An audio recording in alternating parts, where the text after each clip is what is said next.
Have you ever promised yourself you'd change a habit only to find yourself slipping back into that same old habit once again?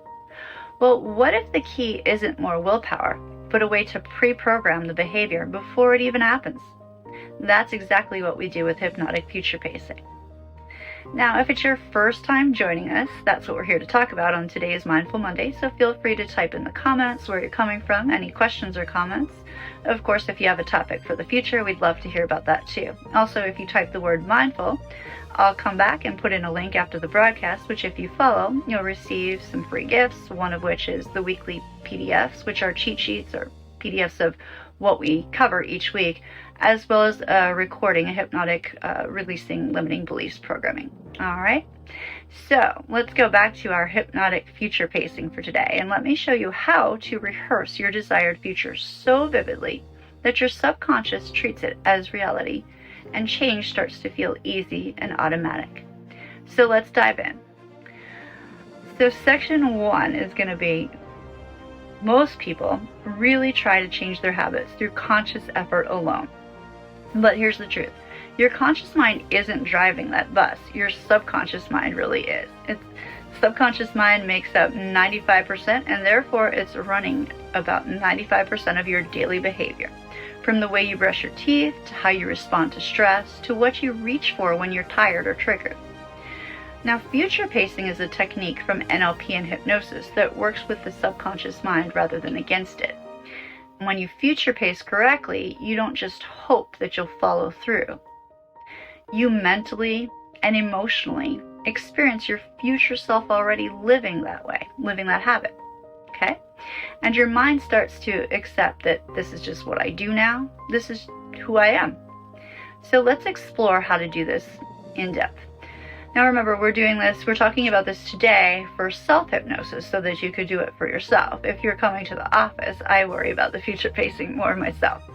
But if you're doing this at home for self-hypnosis and you want to do some future pacing, there are 5 core steps to this hypnotic future pacing. Now once you learn this, you can use it any time for almost anything. So let's go through it. Step number 1 is to define the habit clearly. Vague goals are not good for programming the subconscious mind. The subconscious mind wants clear, sensory, specific goals. Not, I want to be healthier.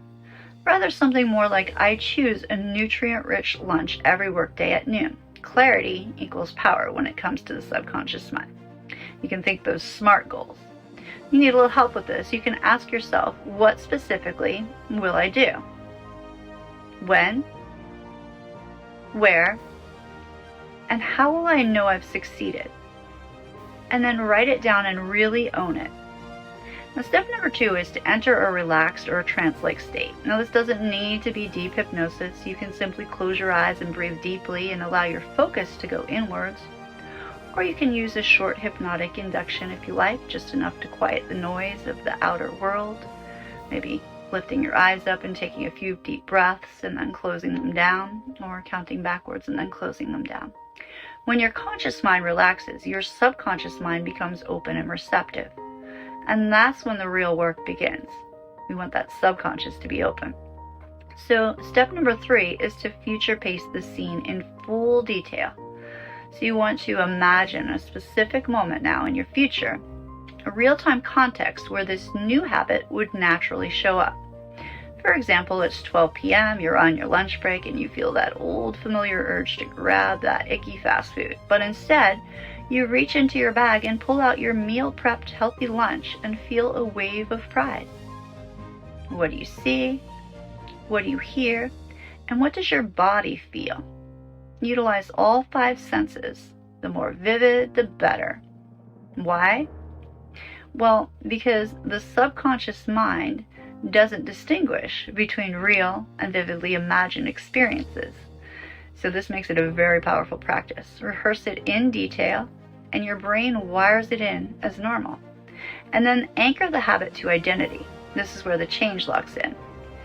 I like to physically anchor things, so I would name this feeling in my mind, maybe touch middle fingers to thumbs, and then take a big breath in, exhale, and think or say my word or phrase. And I would do that 3 times, but that's an option.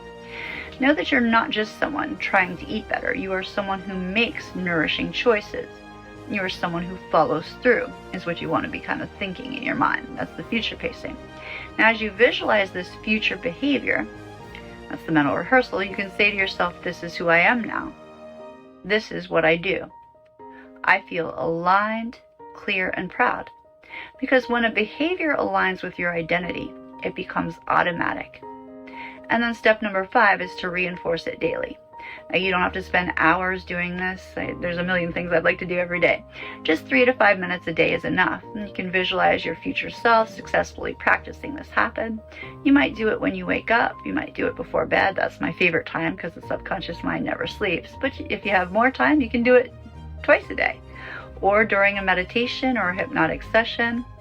Just remember, repetition is the key. Each time you mentally rehearse, your nervous system gets more familiar with success. And what's familiar becomes easy to repeat. And I like to have that physical anchor too, because then I have that little extra thing. Now, here's an expert level tip though. Don't just rehearse the success. Rehearse the challenges too. This is real life stuff. Imagine the moments where temptation, stress, or fatigue show up, and see yourself respond with calm, with strength, with integrity. That's real mental training right there. Because when those situations happen in real life, your brain has already practiced how to handle them and how to win. So this is powerful stuff.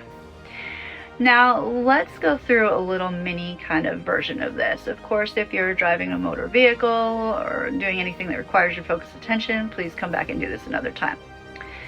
But if you're in a safe place, go ahead and just let your eyes close down now. Take a nice big breath in.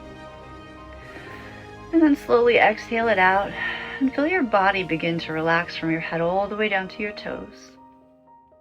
Now imagine a moment in the near future, a real scenario where your new habit would naturally occur. Picture it clearly. See what's around you. Hear the sounds. Feel the sensation of following through.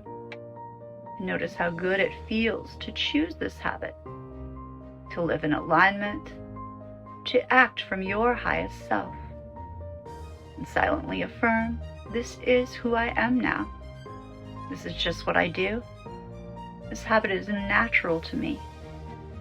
And let that feeling lock into place.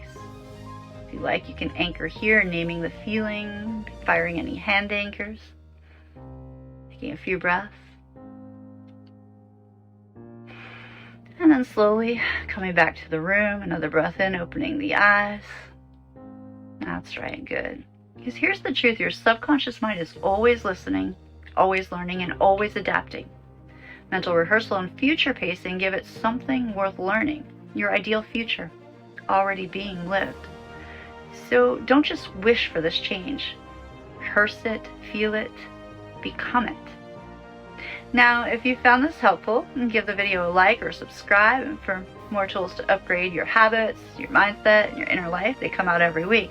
And if you want the free cheat sheet with the full step-by-step process as well as other goodies, remember to type mindful and follow the link. You're not just creating habits, you're creating identity. And identity creates reality. So I'll see you in the next video, and I hope you've had a wonderful Mindful Monday and that it was useful to you. Take care.